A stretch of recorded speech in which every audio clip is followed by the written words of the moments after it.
Gene Hackman wrote a letter that was never sent, his final work revealing an unimaginable tragedy. The FBI found it, scribbled words, fragmented sentences, but enough to reveal the most terrifying truth. Hackman knew his wife was about to die, but he couldn't do anything, not because he didn't want to, but because his mind had become a prison. The scattered words were like a silent scream in the million-dollar mansion.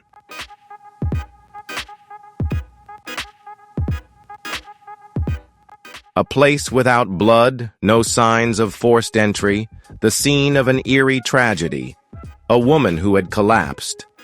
No one noticed the man wandering unconsciously, imprisoned within his own body and mind. An unread final letter, left until it was too late. That letter finally spoke it all.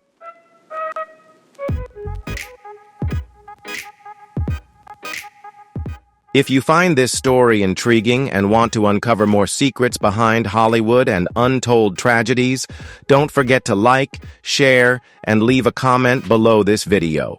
Make sure to subscribe to the channel so you don't miss any shocking and captivating stories. Now let's dive into this fascinating story.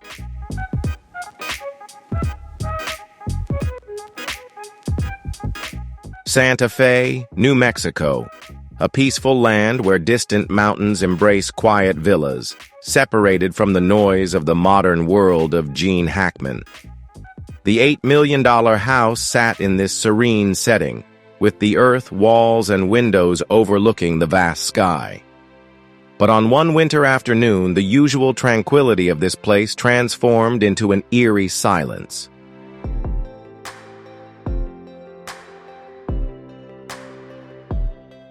On February 26th, the Santa Fe police received a call from Doug Lanham, a longtime friend of the Hackman family, who had been trying to contact him for several days without any response. This was unusual, as Hackman might have been indifferent to technology, but he never completely cut off contact with his close friends. A sense of unease prompted Doug to take action.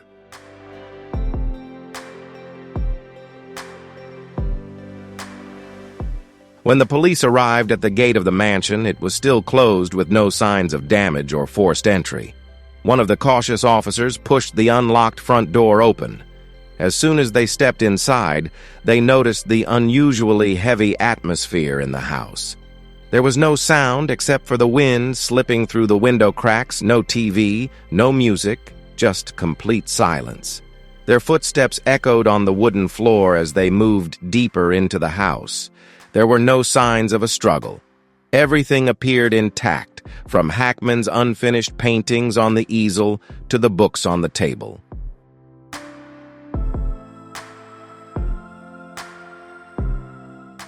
But there was something unusual on the countertop.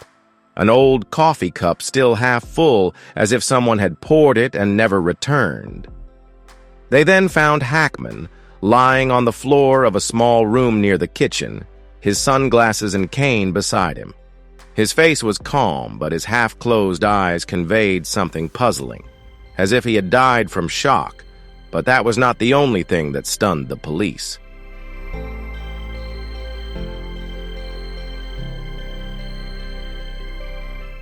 More than 20 feet away in the bathroom, Betsy Arakawa, Hackman's wife, also lay motionless.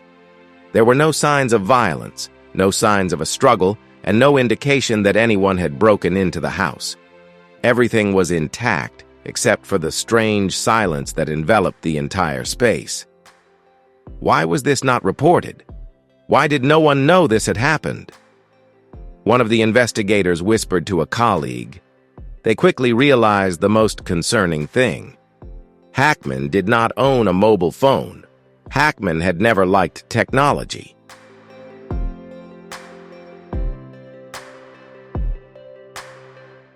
While the world was immersed in smartphones, social media, and text messages, he remained loyal to handwritten letters, face-to-face meetings, and a simple lifestyle.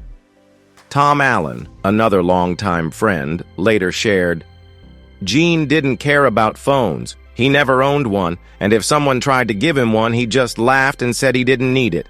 He liked to write, to draw, and to live slowly. But that simplicity led Hackman to an unexpected tragedy.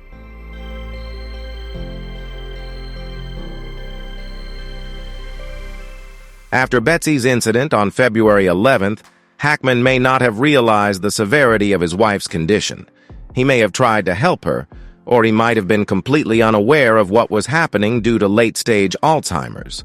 Hackman lived in a blurred reality, where time and events could blend together, where the past could become the present, and the present could vanish into nothingness. If Hackman had a phone, just one emergency call, a text message, or even a wrong number could have changed everything. But in that isolation, time passed unnoticed.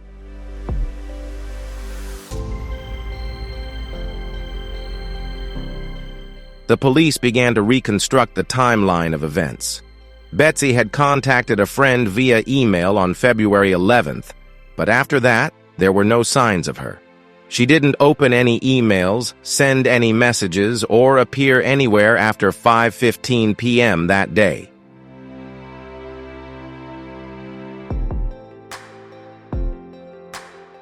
In the following days, Hackman's friends and business associates also noticed the unusual silence. Doug Lanham recalled, "I texted Gene, but there was no response. I called him, but I knew he didn't have a phone, so I just thought he was resting or painting somewhere. But over time, I became more worried. The emails sent to Betsy were left unopened. The lives of this famous couple seemed to have frozen in a moment, unnoticed by anyone outside."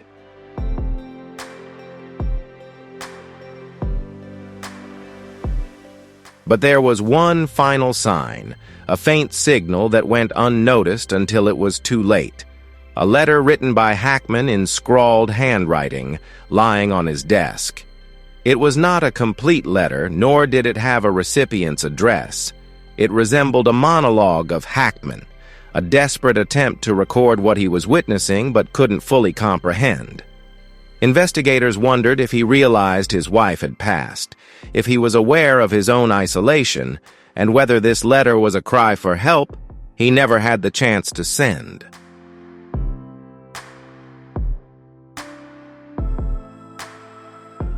He could offer no answers. This letter raises a larger question. What truly happened in the final days of Gene Hackman? A tragedy unfolding in silence, unseen by anyone, and unintervened. And then, when the final door opens, all that remains are the scattered traces of an unfinished story.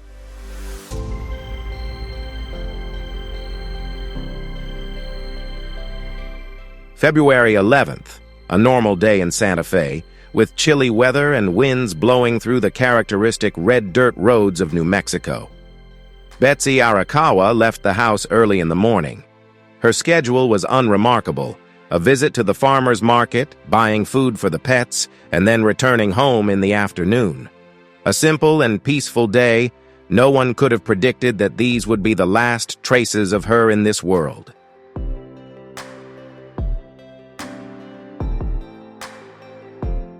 "9 a.m., Santa Fe Farmer's Market.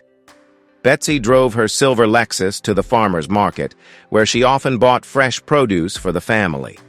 The vendors there were very familiar with her, a petite 61-year-old woman always dressed simply but with an elegant demeanor.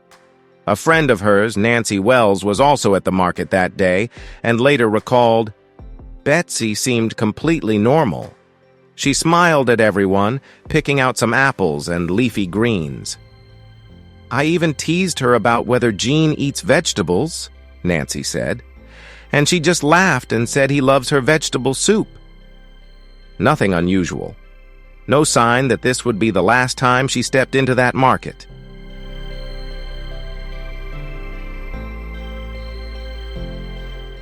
"11:30 a.m., pet store.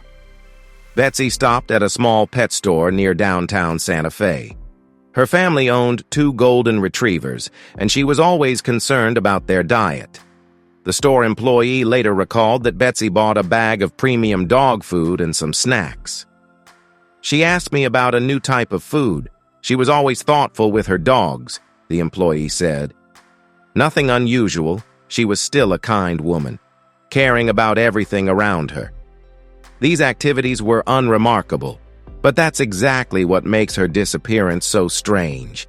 Someone living a normal life suddenly vanishing without a trace.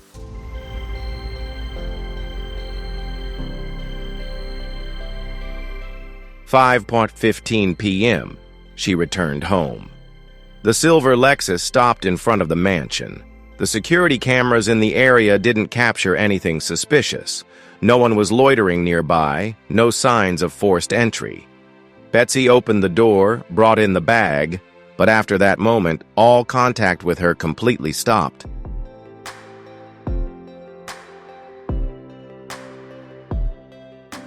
On February 12th, a friend of Betsy sent her an email inviting her to a small art exhibition over the weekend, but there was no response. On February 14th, a close neighbor sent a message to check on her, but again, no reply. By February 16th, Betsy's bank account had no transactions since her purchase at the farmer's market. She had disappeared. The silence stretched on in the following days, but since Betsy and Gene Hackman lived relatively privately, no one immediately suspected anything. Their friends simply thought the couple wanted to enjoy some private time, unaware that a tragedy had unfolded inside that quiet home.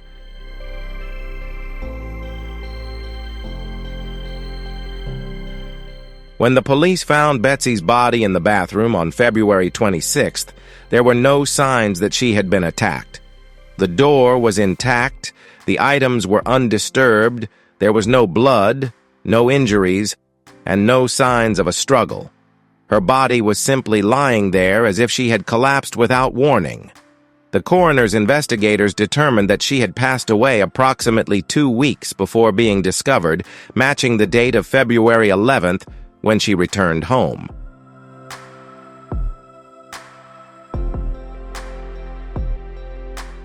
But the cause of her death truly shocked everyone.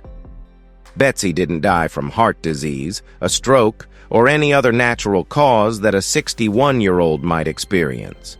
She passed away from viral lung syndrome, a rare but extremely dangerous disease transmitted through the feces and urine of rodents.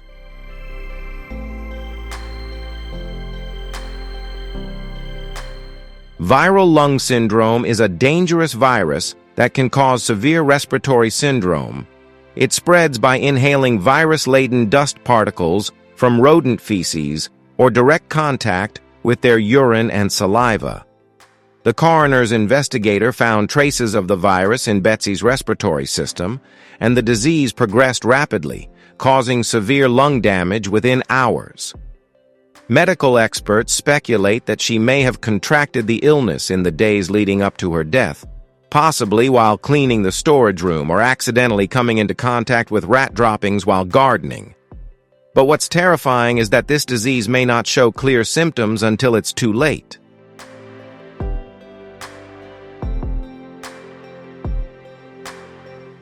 Betsy may have felt unwell when she returned home, thinking it was just a common cold.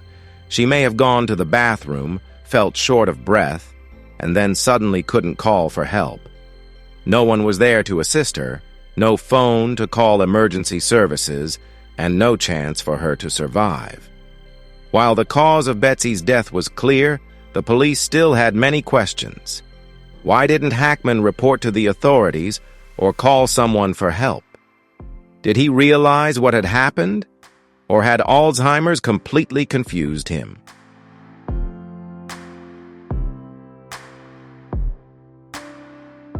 The letter Hackman wrote in his own way was an attempt to express what he had witnessed, but couldn't comprehend. The only thing certain was that Betsy had died in absolute solitude, and Hackman, her husband for many decades, may not have understood or been able to do anything to save her. Her death was not a murder. There was no perpetrator, no weapon, just a deadly virus, a rare disease, and the silence that stretched on for days. But if this was merely a tragedy of isolation, why did the FBI get involved? The answer lies with Hackman and in his final letter.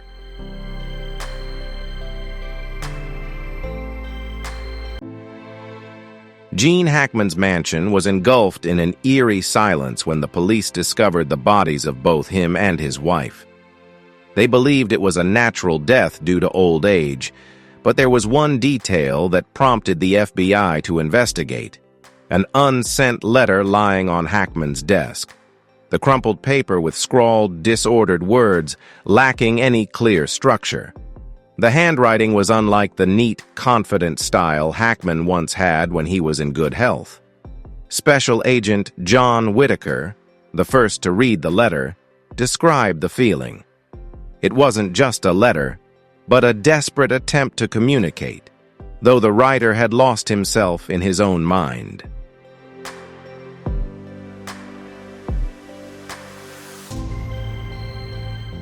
Hackman, a man once sharp, intelligent, and always in control of every situation, seemed no longer able to organize his thoughts. The words on the paper were fragmented and disordered, as if he was desperately trying to cling to a reality slipping away from him.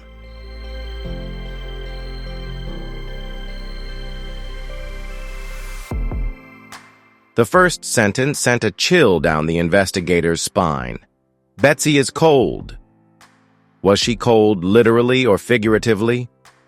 Was Hackman trying to say that his wife had passed, or was it simply his perception of the distance between them as his memory faded? Investigators confirmed that Betsy had passed away due to a virus, but what worried the FBI wasn't the biological cause, but when Hackman realized this.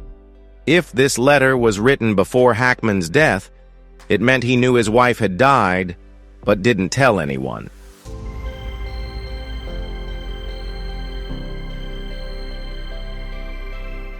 Why?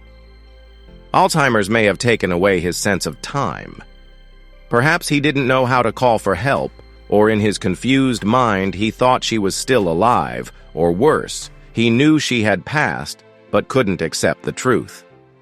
The FBI had witnessed many strange cases, but an elderly man, alone, writing a letter as a cry for help that he himself didn't fully understand, this was a haunting story.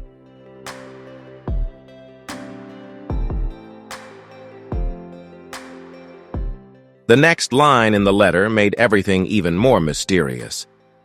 Zena is locked up. Who is Zena? A relative, a code name that Hackman feared? The FBI immediately investigated everyone connected to Hackman and Betsy, but no one by the name of Zena was found. The mansion had no locked rooms, no safes, no signs of anything hidden. Hackman had tried to conceal everything until a young investigator, Rachel Monroe, came up with a new idea. Zena might not be a person.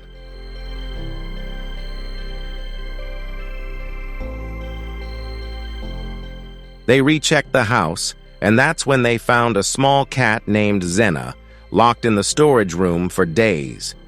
The cat was emaciated, severely dehydrated, and it didn't meow, nor did it try to escape, as if it had accepted its fate.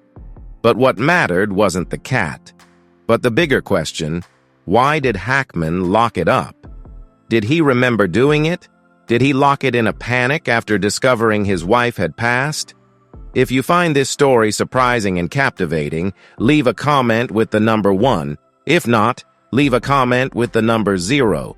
Next, let's continue exploring this fascinating story.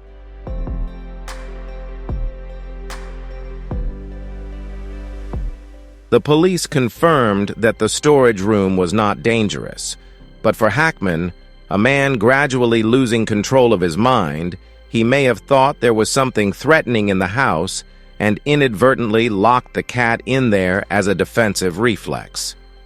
The FBI and Alzheimer's experts speculated that in Hackman's final days, he may have realized Betsy had passed, but due to Alzheimer's, he either didn't know how to report it or couldn't comprehend what had happened.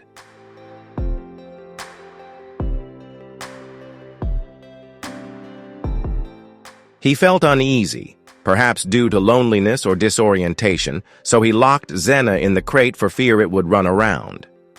He wrote the letter as an attempt to make sense of the situation, but his mind was too confused to express it clearly. Those who have worked with Alzheimer's patients know that in the later stages of the disease, the brain can no longer distinguish between reality and illusion.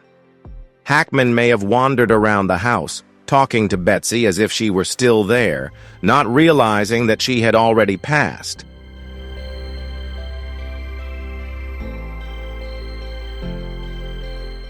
This letter was not just a piece of paper with a few scribbled words.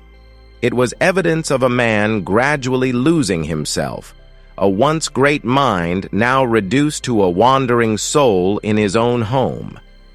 When they received the report from local authorities, the FBI initially had no intention of investigating the case, but when they found the letter, there was one factor that made them reconsider. Was Hackman truly just a victim of Alzheimer's, or had something else occurred?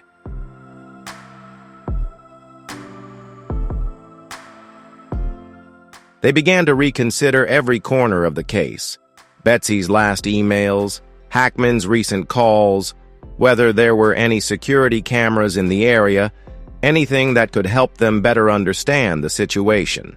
And that's when they discovered a disconnected call from Hackman's landline on February 12th, a day after Betsy's death. He had tried to call someone, but the call lasted less than 5 seconds before being hung up. The FBI had to wonder, who did Hackman try to call? Did he realize what had happened but couldn't express it?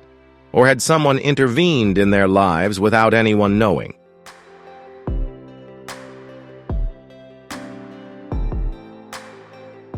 The letter could be evidence of a man gradually losing himself within his own mind, but it could also be an important part of a larger mystery. The FBI knew they couldn't conclude anything yet, but they also knew one thing for sure. This story wasn't over.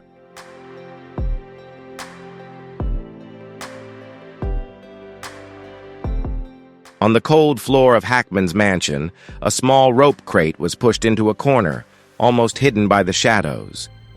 When the investigation team found it, no one expected it to contain one of the most crucial pieces of evidence in the case. Zena, Hackman's small dog, had died, not from violence with no signs of injury, but her body was emaciated, her eyes sunken deep, and her claws scratched the crate as if she had tried to escape for days.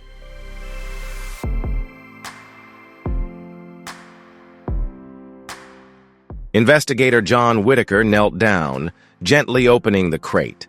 The stench of death made everyone cover their noses, but what was even more terrifying wasn't Zena's body, but the haunting silence it left behind.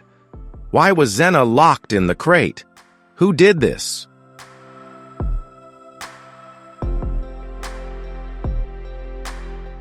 According to records from the local veterinary clinic, Zena was brought to the vet by Hackman on February 10th, just one day before he passed away. It showed signs of mild foot infection, but otherwise was healthy. The veterinarian clearly remembered that day. Hackman seemed more confused than usual, but still had enough clarity to ask about how to care for Zena. He listened, nodded, and even wrote down some notes on a small piece of paper in his jacket pocket. He was confused, but caring. You could see that he loved Zena, though it seemed he was struggling to keep his thoughts together.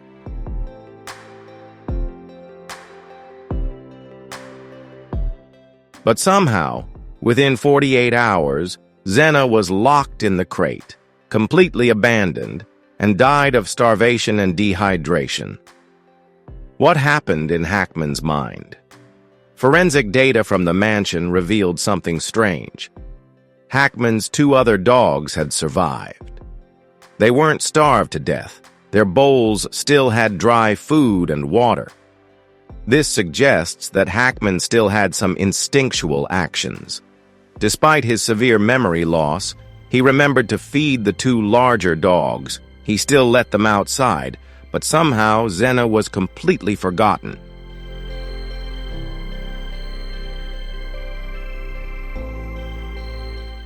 This is the most dangerous symptom of late-stage Alzheimer's disease. Patients can carry out daily routines unconsciously, but when faced with a new situation, such as taking care of a dog that has just returned from the vet, they are unable to remember.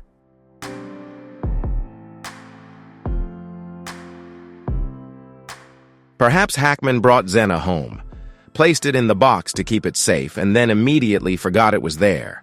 He didn't intentionally starve Zena, he just didn't remember it ever existed. When looking at Zena's body in the cramped box, investigator Rachel Monroe felt an indescribable sadness. This dog was loved, but love isn't enough when reason betrays you. Maybe Hackman held Zena, stroked her, but then immediately forgot why he did it. Perhaps he heard it crying for help, but in the chaos of his memory, he didn't know what to do.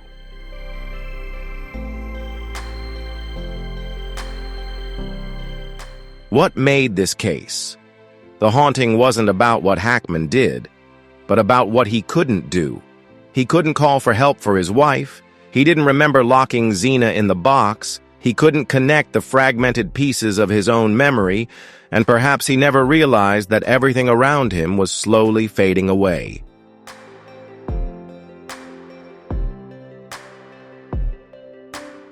The FBI continued their investigation, reviewing traffic cameras and checking Hackman's landline data, but there were no calls, no signs of strangers. This story had no clear antagonist, just an elderly man who was once a powerful icon on the Hollywood screen, now quietly battling the disease that took his life in the loneliness that Hackman himself was unaware of.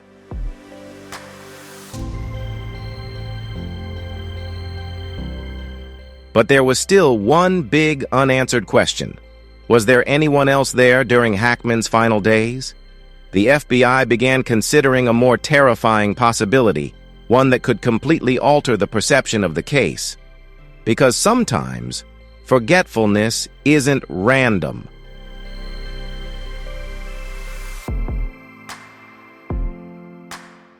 On February 18th, the mansion where Gene Hackman and his wife Betsy Arakawa once lived peacefully was now filled with an eerie silence.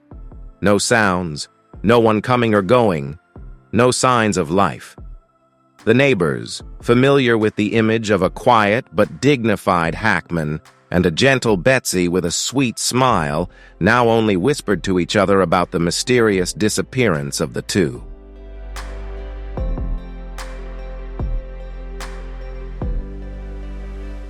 Finally, when the police broke into the mansion, they realized Hackman had been lying there alone for days, without anyone knowing.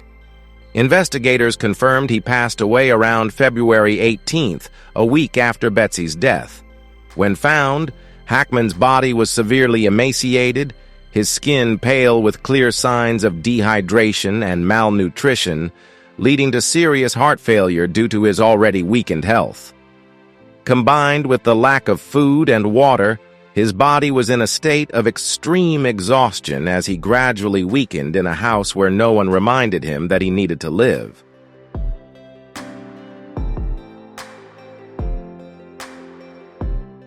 The police stood in silence at the scene in the mansion.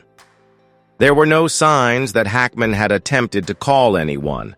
No calls, no emails, no messages. Footprints scattered across the floor suggested that he had wandered for days, but there was no evidence that he tried to leave the house. The fridge was wide open, but the food remained untouched. The clear evidence showed that Hackman no longer recognized the need to eat in order to survive. But the most heartbreaking discovery was a crumpled piece of paper found on the old wooden table where Betsy often read, with only a few scribbled lines in shaky handwriting. "Betsy is cold."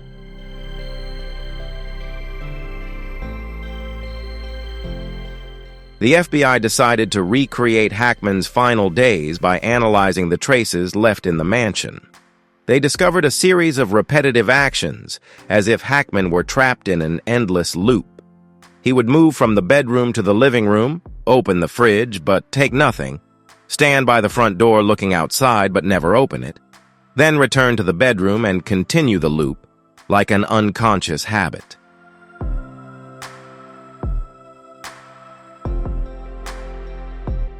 Forensic psychiatrist Monroe, who had experience investigating Alzheimer's disease, analyzed that Hackman didn't realize his wife had passed away, or if he did, that memory kept slipping away from his mind. He may have searched for her multiple times, but each time he walked through empty rooms, he forgot who he was looking for. This was the greatest tragedy of Hackman's life. Not the death, not the loneliness, but the gradual forgetfulness that consumed the most important things in his life.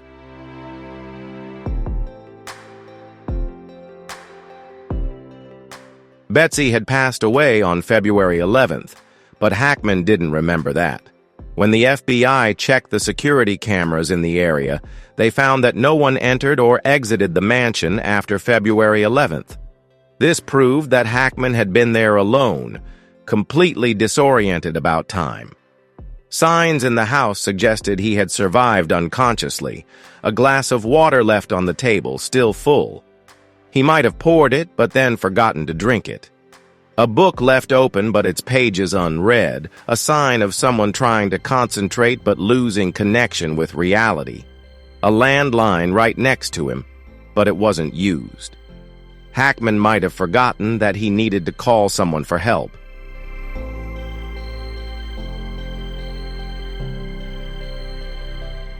What remained in the house didn't tell the story of a death, but the story of a man gradually disappearing within his own mind. When the police packed up Hackman's belongings, they found a small piece of paper tucked inside the book he was reading. There wasn't much on it, just one line. "Betsy is waiting for me." No one knew when Hackman had written those words.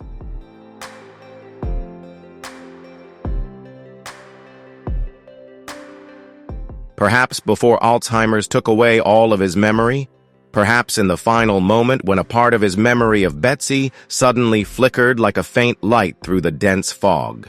Maybe, in that moment, he finally remembered everything. And perhaps at that moment, he was no longer lost.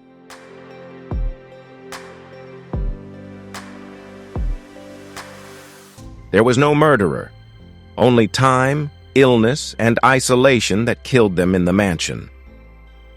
Hackman's final letter was not only the key to unlocking the truth, but also a mirror reflecting a tragedy more horrifying than any crime.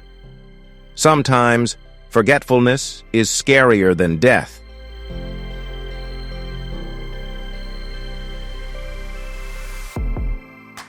If you find this story full of mystery and want to uncover more secrets about the lives of Hollywood actors, don't forget to hit like and leave a comment below this video. Thank you for watching and see you in the next video.